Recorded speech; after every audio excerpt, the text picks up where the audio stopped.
Welcome all. So this is the Business of Allied Health podcast. We have a very special guest today, Carolyn Omani, I think. Yep, thank you. Really interesting story. She's got a very varied background. So she's a physio herself. She did an MBA at Melbourne Business School.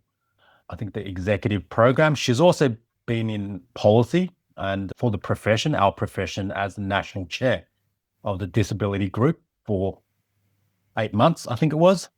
And then she ran her own pediatric private practice and exited. And her story moves on working with APRA as a board member on the Physio Board of Australia. So I'd love to hear some insights there. And then she became a startup founder after all of that as the founder of Wait Once, which is a really interesting problem she's solving there. Welcome. Thank you. Thanks, Barry. It's great to be here. Yeah, nice. So, how did you start? What made you choose physio to begin with? I know your daughter's in arts, which is very different. Yes, she is. I did a lot of dance as a teenager, a child and a teenager, so I loved movement, but I also loved problem solving and I loved one-on-one with people. So I did well at school. I could tell I was academic, so sort of going with your strengths. So I enjoyed physio because I had attended physio through my dance. I'd visited physio a few times and it looked like a really interesting job and very people-oriented, body and movement-oriented. So that took me to physio, and working in physio, teaching movement is the area of physio I loved the most. So I was drawn to neuro, and then from neuro into paediatric disability, which is paediatric neuro really. So yeah, that's what took me there. Oh, wow. And you weren't exposed to clinical Pilates? I did a lot of you did? Pilates. Yep. Yeah, I did. I did 3 or 4 levels. I can't remember. So I did do some time in DMA. Yeah. Yep. I met Craig Phillips actually. Yes. He's still going at 70. Yes, he is. Yep. No, I did Craig's courses. Oh, yep. Absolutely. Yep. Nice. And what made you move from neuro to peds? I think for me, there's such a buzz in teaching movement and seeing a child who, often I see them really little, where they may have been in hospital for a long time and they've spent a lot of time just on their back with tubes, etc., attached. And seeing those children be moved, you can see the fear in their face, and it's either scary or it's painful. And being able to work with them where they get to learn to move and you see them suddenly love moving. And movement is joyful, like our bodies are designed to move and it feels good. So the bang for buck when you can, work with a very young child, you can see a lot of change and a lot of progression, and going from that to just seeing them love moving and having independence is just so rewarding. Yeah, it's amazing. I think and addictive. It's addictive. Nice. It's got a bit of a dopamine hit there. No, it's great right. Because more recent research is around that neuroplasticity component and how movement affects the brain and how kids develop in that way. Yeah. And I think there's still a lot of research to be done in that space, because if you can get them, and NDIS has sort of helped you get in sooner for the little ones. And I'm seeing, since the NDIS has been around, just outcomes for little ones that I didn't see prior to the NDIS, because you're just able to get in more frequently, younger, and the outcomes are just amazing. Sometimes you think that probably shouldn't really happen, but it does. So it is really, really rewarding to get in at that time where the brain's doing so much work.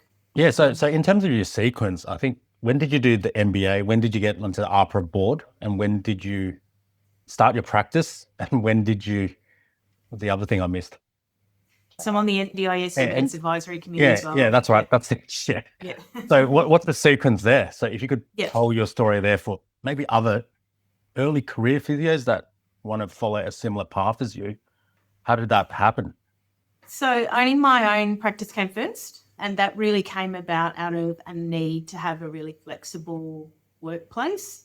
So I was a defence spouse. We moved a lot when we had little children.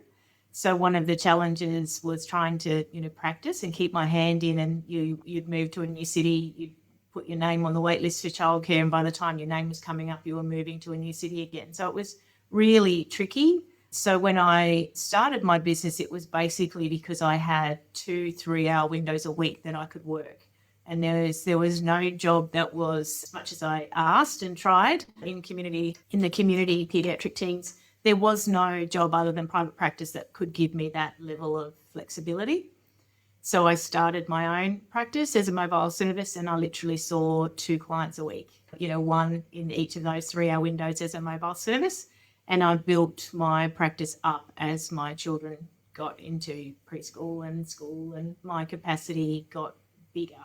So it was a wild journey. So it went from me doing 2 clients a week to we were across 3 different clinics. I had 28 staff members. I had OT, physio, speech and allied health assistants. So it became quite a big practice that was built from something really small. So, Oh, wow. yeah, it was a lot of learnings in there. It was really great to build something like that. And I think I always wanted to make sure it was a great place to work for people who had young children. So that helped me get senior staff because they could always have school holidays off as leave without pay and go to the school assembly. So I was very flexible, and that kept a happy team really, which means they did really good work as well. We had great culture. Love in it. there. So did you kind of have that ambition to begin with to grow it to that size? Or were you just seeing those 2 patients per week, not knowing where it was going to go, and it's just a bit of a hustle? Yeah, look, pay the I'll be bills. honest. I wanted to earn enough money to pay for my PD. That's my Oh, initial wow. aim. Really? Wow. That's Yeah, so it did evolve, and it was driven really by the demand. So, building a good reputation, you had more people referring to you and the referral networks, and of course, just really careful steps along the way for the next big decisions, which, virtual reception so that it's not costing too much, and more team members to sort of get the income revenue before you take on a lease. And so there were all those big steps that were really built off the back of demand. Yeah. And did the MBA help that, or did you have mentors, or how did you go about getting Yeah, that so I business did the scored? MBA. So once the practice was pretty big, we were doing a lot of work. I was pretty proud of the fact we had no debt. We were running at a profit. What was interesting is my business spanned really the introduction of the NDIS. So sort of half. So the first 5 years was pre-NDIS. The second 5 years was post-NDIS. Oh, wow. Yeah. So it was incredibly interesting because I had all of that financial data that showed the more our numbers of NDIS participants grew, our profit margin shrank. And it was Wow. really stark when you pulled out, year on year financial data and percentage of clients who were NDIS participants. It was a very, very compelling story, which kind of led me into the advocacy space, which is a big. Do you want me to go into that a little bit? Yeah, go for Because it. that kind of What kind shaped it of, all. yeah, for sure. What Yeah. insights did you? So my business was in the ACT, and when the ACT was one of the trial sites, one of the early trial sites for the NDIS. And unlike the rest of Australia, the ACT decided to roll the whole population in to the NDIS, where other parts just did pediatrics or certain age groups, and they closed down their community teams. So our population very quickly went as a whole under private practice. So I was in this position where I felt compelled to tell the story that was basically the rest of Australia was about to roll into the same situation, which would have seen us all fall off the edge of the cliff, essentially, because I had this data that was hugely concerning around profit margin shrink. So when the NDIS first came out, you could not charge anything other than your contact time, and you were getting really complex clients seeing you. So there's quite a lot of work that is done outside of that appointment time that was not able to be charged at all. So I felt compelled to say something because I didn't want to see the rest of the country fall into this. It was really hard message to sell because it wasn't really relevant to a lot of the rest of Australia, particularly WA. At the end of the day, they were the last ones to come in. The NDIS had no context whatsoever. But other states and territories, it also was really hard to say what was happening. So what was really good is the APA used my clinic and ran a study. They commissioned some accountants to come in and go through the data, and off the back of that, we were able to advocate for non-face-to-face time to be allowable as billable time, and we got the NDIS hourly rate increased by quite a lot. We had over $20 an hour increase. And it saw also physiotherapy bump up to a higher rate than some of the other allied health disciplines, which I think was Bronwyn Morris Donovan at the time was leading up I've worked with her. policy team. Yeah. So I think she did well for physios and got us a bit higher. So that was a great win, really, for the profession, and it absolutely meant that when the rollout came out, businesses could be sustainable. And it was really at that time that that was all very exhausting, and we were potentially leaving the ACT, and I decided to sell my practice, do a lot of courting with potential buyers, and I did sell to a corporate organisation that was national, and it was run by business people, and at that time I was like, well, they know how to run businesses better than I do. I'm a therapist, I wasn't trained in this. So I really felt I was handing over something pretty solid, and it would be great to see that evolve over time in the hands of business people. And I decided I wanted to learn more about business myself, which is then when I went on and did my senior exec MBA with Melbourne Business School. And did that help? It was really excellent. So in each module, I was then sort of putting that in the context of my business that I just sold, and what I realised is there's a lot of things that we do right. And I think in healthcare, there's so much around trust and there's so much about integrity. And we're one of those professions where it's not easy for your clients to know what should be done. So they really need to trust that you are telling them the right things.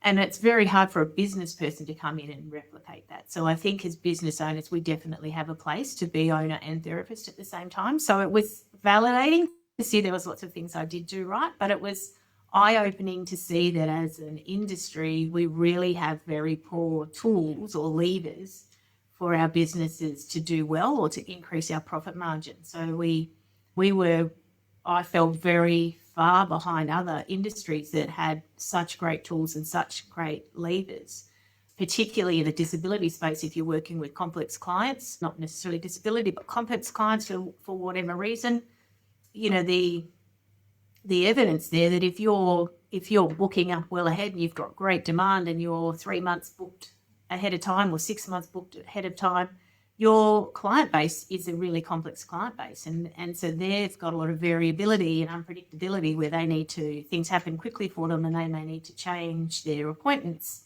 often, which they absolutely do in this sector.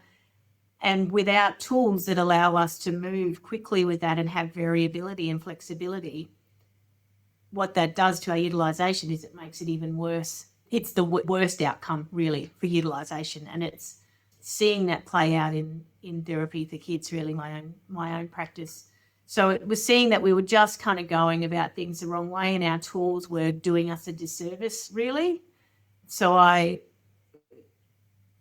when my lockout period was over after the sale, and you think I'd like to do a business again, I just thought I can't do a business again without tools that actually serve me and set me up to do well. Wow. So the MBA was really enlightening for that. Right. It's like a fire hydrant, isn't it, of information, that program, I heard. Yeah. It was good. It was a really nice time to sort of, invest in your own education. It felt like quite a privilege. It was great. And so in terms of lessons you've learned from the exit, what kind of advice could you give to those either considering starting up an NDIS funded type business or already there?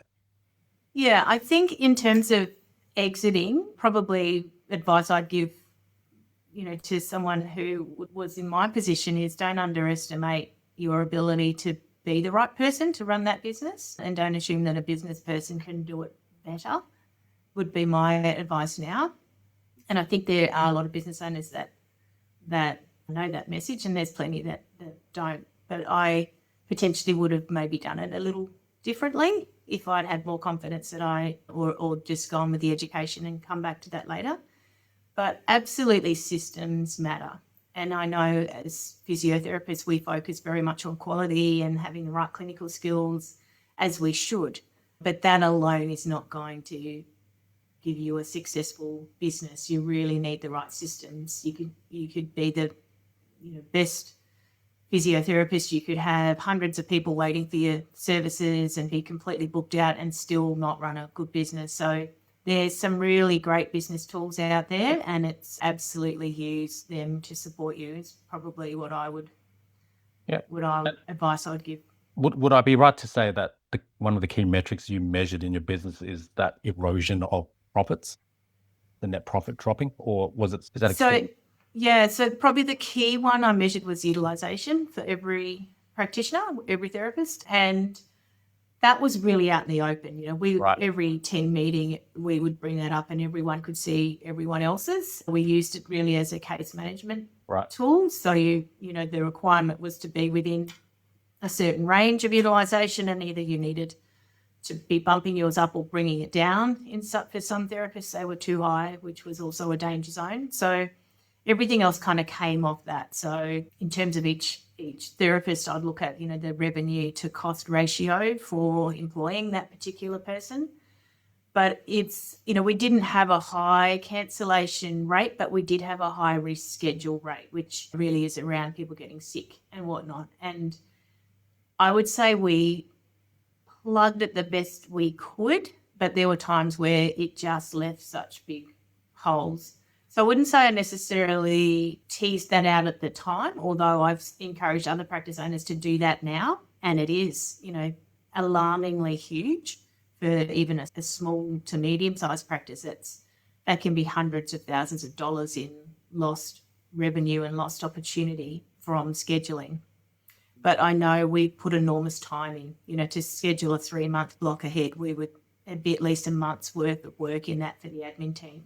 Oh, wow. And then constantly every single day was, ringing cancellation lists and trying to get people in. So it was just an exhausting process doing that manually. Yeah, very interesting there. So just keeping them busy, right? Making sure their work just work for them. And even though you have that waiting list, doesn't necessarily mean you're busy for that day. Is that correct? Yeah. That's right. Every single, there was quite a lead time to fill those gaps. And if it's within a few days, it can be really tricky because it needs to be the exact right time that someone else can make that. So just on that question, does that mean a private kind of funded business is more likely to do better than a government funded business? Because how you're at that transition between the two?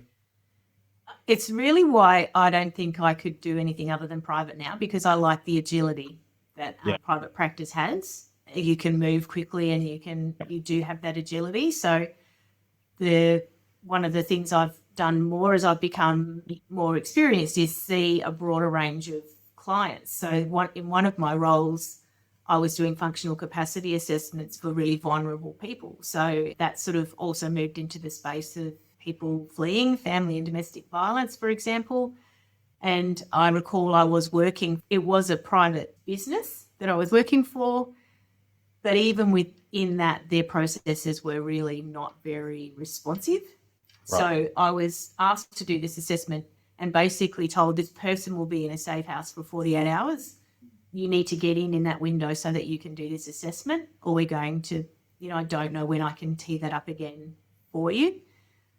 And we just could not get it through, the steps within the practice to do that. And it's just so important for private practices, or even just to be able to see everyone who needs allied health. I think there's huge markets we just can't touch because we're not agile enough. So for me, I think the way for the future of what I'd love to see eventuate is just how agile can we be? And I think we need to be really agile, that we can move and flex with demand and surge management, essentially, to maximise our utilisation and our impact and reach the people who need us at the times that they need us. And your APRA role, when did that start?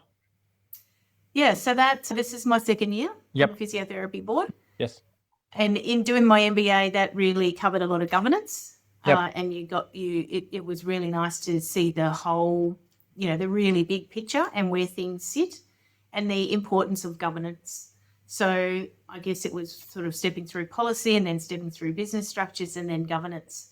So I like the feeling that, when you're probably a new grad and you're in your first couple of years, your impact is directly with the clients you see. And as you stay in physiotherapy and develop your career, you just get to broaden the scope of how you can impact clients. And what's been really nice being on the APRA board is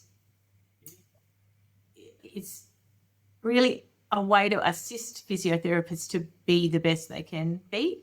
Obviously, protecting the public is the main aim of the game, but it's not to punish any therapist either. Yeah. It's to sort of highlight, this is something I think you need to look at or work out. Here's some ways to do that. And it's just about keeping that minimum standard there and helping people achieve that every day. Yeah. So that's been just a journey, I think, in just getting acquainted with the whole system that physiotherapy sits in. Yeah, that's a really interesting thing because, no one really wants that APRA notification, and I've had press around that, around particularly doctors. Yeah. But it's really interesting from hearing it from someone who probably works with this type of stuff. Yeah. What would be really nice, I think, is even in universities, is to normalise it a little bit and, not, it's even to the point of this may happen to you. This could be a likely scenario, and know that it's not the end of your career and it's not the end of the world. And the people assessing that on the board or in the committee are not there to punish you. They're there to support you to be at the standard, and you may well be at the standard. It may go nowhere, not for further action. But to normalise that it's okay and there is a fair process around that. Yeah. That's interesting. So what tips would you give practice owners to avoid a situation like that happen? You know what I mean? Like just your main things that you've seen. Case notes. Cleaning scribes, cleaning scribe, plug. Yeah. Absolutely do good case notes. Okay. And make sure you get them in quickly and you're storing them correctly. So it makes the world of difference if you do get a notification against you. Interesting. All right, let's do a quick elevator pitch before we finish. So Weight Watchers really exciting startup that you're doing. I'm really intrigued by a clinician, domain expert, ex-practice owner, governance leader. I'm actually creating stuff. What brought you into this crazy, uncertain, hustly startup world for you? Yeah, again, I just sort of felt it's just too hard, particularly with complex clients, running a practice without the right systems to support you. And probably more importantly, it could be so much easier. The average practice could have an extra $200,000 in their pocket from lost revenue if they had systems to support them. So I want to see a really rich and vibrant physiotherapy private practice that can service all of our members of the public. So really, I wanted us to have this tool as an industry. And where I think what we need most is agility in our booking systems. And the only way to get agility is to give those. The only thing we can't control is the client's reactions. We can't control that they can pick up the phone and accept a cancellation or be available at a certain time, or that they don't get sick and need to reschedule. We can't control any of that, but it has a huge impact. So giving them the agency to manage their own bookings is where the speed comes from. So Weight Once is a clinically informed, permissions-based scheduling system. So you can put those permissions in for your clients, which then gives them agency to waitlist, accept cancellations, reschedule, do all of those things in a way that's faster because they have the access. So generally, you're not left standing last minute trying to fill gaps because they are far more proactive. I use it with my clients now, and I just don't do any scheduling. So I'm saving enormous time not scheduling, but I'm also finding the peak activities at night, 9-ish at night, it's just the diary's fixing itself. So people are rescheduling when they need to with more notice. there's a rapid response time where someone's really accepting that opportunity, and I just get a report to say who's moved and where, and it's all in the parameters of where I needed them to be for their appointment. So there's no mistakes there. So it's a therapist writing those permissions or that tool so that it works within the boundaries we need it to, so that we can give that agency over and let go of that and know that it's not going to fall apart. I love that, because when we caught up face to face over coffee, took you 2 years, right? Painstakingly Yep. to get that algorithm right. Yes. So Yeah. is it live in the market at the moment? Who's your ideal is. customer? Yep. In the Yep. market now. Really, the ideal customer is when you do have a stage of accepting clients, something that needs to happen before you can book them.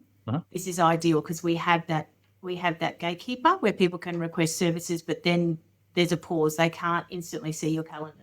You have the chance then to allocate the right permissions or the right therapist. So if you've got that need for that gatekeeping, this is for you. If you have a lot of clients that need to reschedule, or they just simply ring, they can't remember when they're booked in, this is for you. If you are needing to have the flexibility where someone might need to reschedule, but you still need to see them fairly quickly, they can't wait for your next available 2 months down the track. This is really turning around every opportunity and automating it. So the complexities there, absolutely for mobile. We've built it so that you can put location permissions in there so that it works for mobile, off-site, outreach, all of those things. So they're the key one, people. No, that sounds awesome. But the biggest question that physios, I'm sure, will ask is, what is it integrated with? Yes, and it's yep. So in the spirit of wanting to make it simpler, I didn't want there to be a second system that people needed to be in. Good. So we integrate to the practice management system you're currently using. We also didn't want to be a practice management system ourselves because we want people to be able to find you. So part of it is, capacity pooling so that when the demand's there, you can get it. So we don't want to sit within a CRM that people need to search a particular spot. They go to one place and they can search for everyone listed on there. So I forget what your question was. Who you integrated with? Who we integrated with? Yes. So at the moment we're integrated with Clinico and Halaxy. And then in July, we're coming on with PracSuite, Nucal, and Splos. Nice. So as soon as we can, we'll have Xander too, but they're in the early stages of their API, so that'll be a bit longer. Very exciting. So love a follow-up session with you at some point. Yeah, on that topic. That'll be awesome. That'd be great. Thanks for your time. Thanks for sharing that. Really. Thanks so much. Great to talk to you, Barry. Thank you. Thanks a lot.